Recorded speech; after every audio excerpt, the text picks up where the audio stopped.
I am so excited. This is going to change your world if you're not doing these things already. So I'm not going to waste your time. We're going to get right into it. The first one, I call it the no occasion invitation. This is exactly what it sounds like. Inviting God into your life without reason, like I need something out of him. Something in your life doesn't have to spring up negatively in order for you to go his direction. Like that's his only time that he's ever going to hear from you is when you're in financial, physical, or mental struggles. But even in the good times too, that you are inviting him into your life because of how much you adore and love him and how much he loves you back and he deserves it. That's where everything changes, is when you do that. And it's not just in the holy moments also, like when you're in church service or in other events, but just with yourself, in him, at work, getting gas, no matter where you are, he's along with you. That you've invited him and you let him take control and let him be God in your life through it all from morning to night, and not just in specific parts of your life. One of the greatest things you can do in your walk with Christ is to thank him right when you wake up. Just let him know, acknowledge that he's there, and you'll see the life-changing difference. The next one is to speak blessings, not complaints. Too often on a daily basis, we're so focused on what's going wrong in our lives or what we don't have. So it's like, stop looking at the lack in your life, but look at the abundance that you do have. There are people out there that would easily want to switch places with you right now. So we should wake up blessed, and doing this daily will uplift you, and you'll be happier to see positives and new opportunities erupt. And it's not that those opportunities weren't there before, but they were just fogged up with negativity or just complaining about the lack of things. If you're so focused on, if you have a cup of water, it's either half full or half empty to some people. And instead of seeing it as half empty, that you can have more, just know that it's half full and that this is enough, whatever you have physically out here. And new opportunities in the world will start to spring up because you've opened yourself to see those new positive things.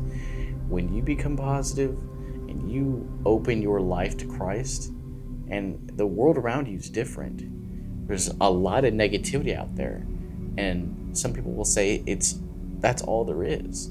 Well, no, there's so much good out there, but with the news and social media and everything just overloading you with negativity, that's all you're ever going to see. It's fogging up the positivity that's out there.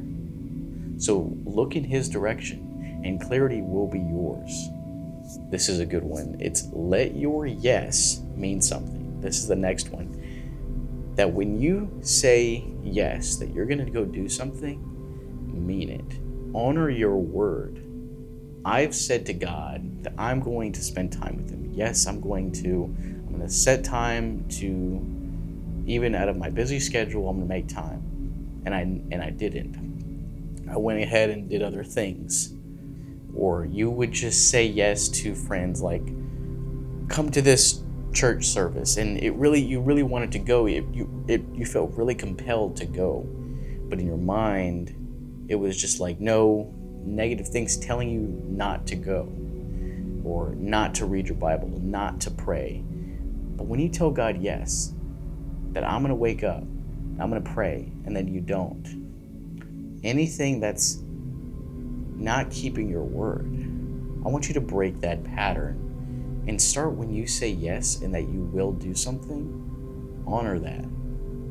That'll change everything, because I know a lot of us in conversations with friends or family will say, yes, I'll do that, but we'll say yes just to appeal to the conversation so that we can move on or whatever it is.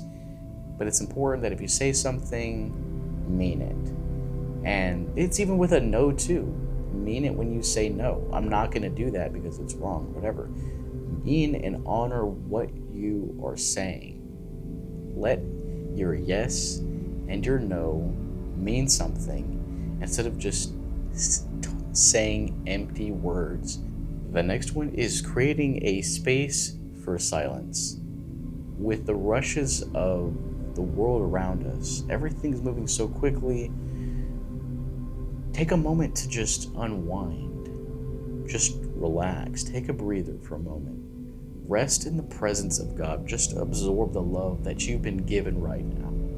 Set aside a moment with no music, no other stimulation, but just in the present time. Just there. And listening. Just being in communion with Him. You'll feel the most at peace in times like this. I personally do, because when you get off work and you're doing all the things that you want to do and need to do, then you can take a time to just breathe. It does so much for your spiritual and mental health as well, because you're giving yourself the nutrients that it needs, Him to just flood you. And God tells us to rest. And this is a little bit off topic, but when God tells us to rest, it's not just in specific moments, but in every moment. But having a quiet time is to rest your mind and body from the world. And rest is like the spiritual sense of always at rest, at not letting anything get in your way kind of thing. And then this is like just a detox from everything for a moment. So if you haven't done that one yet, I highly recommend taking moments in your day to just have 5-10 minutes. It doesn't have to be a long time, but just let them be sincere when you're doing them. If Jesus, when He was here, He went on the mountain and He prayed to God. He went up there on the mountain. He went away from the crowd and to rest His mind, His body, and just rejuvenate, replenish, because as a man, He's fully man, fully God. As a man, your body gets tired.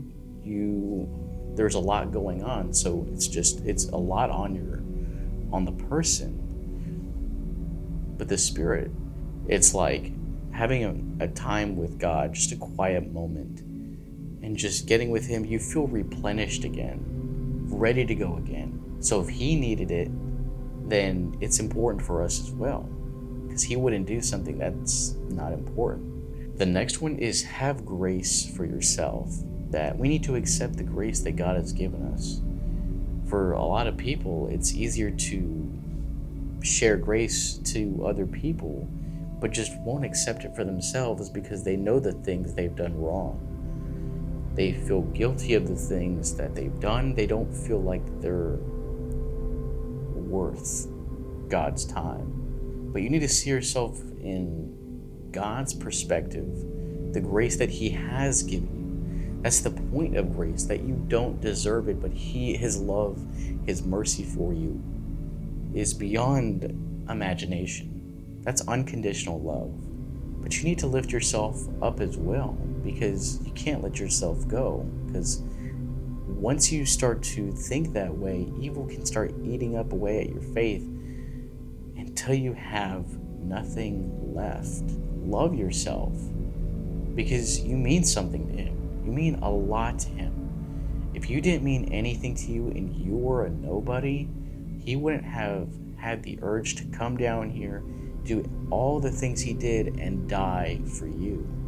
Because He had you in mind, that I'm doing this for you, because I want you to come home with me, because you mean so much to me. So if you can forgive others, forgive yourself. It'll help you. Love yourself and care for yourself. It's something that I had to learn, and once I was able to do that, life just got so much more vibrant. This next one I'm about to share is such a good one. It is live with holy anticipation, positively believing and never letting doubt come your way, never letting it run over your faith, that even in the worst situations, when it's so complicated, it doesn't seem like, what could God possibly do in this situation? I have no idea. Even in situations like that with that holy anticipation that you can trust him, that he has your back, that everything's going to be okay, that there's not going to be any worry, any type of concern that things can go wrong. And I understand the world has consequences to it, and things happen, but remember that your faith speaks loud. And when you believe something, truly believe something, it will happen. You don't want to have those lies where, it's just the world, things are just going to happen. Do you trust him? Well, we must prove it. Not because you tell people you trust him or you tell him you trust him, but with your actions. Your actions speak louder because it shows what you truly believe because you're living it. I can speak the Bible to you guys all the time. I can preach every day. But if I don't live by what I'm saying, what good is that for me? It doesn't do anything. It'll just mean the spirit's just dead, but I'm just talking smack. I'm just kind of just saying things. And I think people can really tell when somebody's talking and they actually live and mean what they're saying than just being a mouth. So live every single day knowing that he has your back. Even when your mind says there's negativity and I don't know what he can do in this situation, whatever it is, pray. Kick out that thought right away. If you do that, you're going to be one of those Christians that evil can't even touch you anymore because you've completely suffocated him, so he can't even get near you. The next one is live like you're already in eternity. Remind yourself daily that this life around us is temporary, but there's a world out there that we're going to be living forever. That's your ultimate home, is with Christ. Live with that eternal perspective in mind, making choices that reflect the reality of what's to come than getting bogged down by the temporary world around us. Live today in this world like you're in heaven, on earth as it is in heaven, that you can be that light. You can be pretty much like the exact person that you'll be in heaven, just you won't have the physical body anymore. Just live every day blessed. It's almost like, think of this world as like a vacation. You're here for a moment, and once the vacation's over, you go back home. So even though this vacation, there's some negative things that go on in this world, and it may not be so good, that you're at peace, you're at rest, like I said earlier, and it's not going to faze you because your mind, your heart, your spirit is in the perspective of eternity, that I'm here for him. Everything else, I don't. So, don't care what people think also, because I think that'll really, if you care what people think, it'll stop you from truly living in this way, in the perspective of eternity, because you won't want to do the things that you're supposed to do. Like, you'll feel like you want to spread the gospel to somebody, but there's things in your mind telling you no. But remember, this world is temporary. That person needs to hear it. If you feel obligated and you feel the pull to go to this person, go to that person. This world is temporary, and that means that everybody needs to have a chance to know the Lord, and you could be that very vessel to help somebody. So live in this world as the light right now.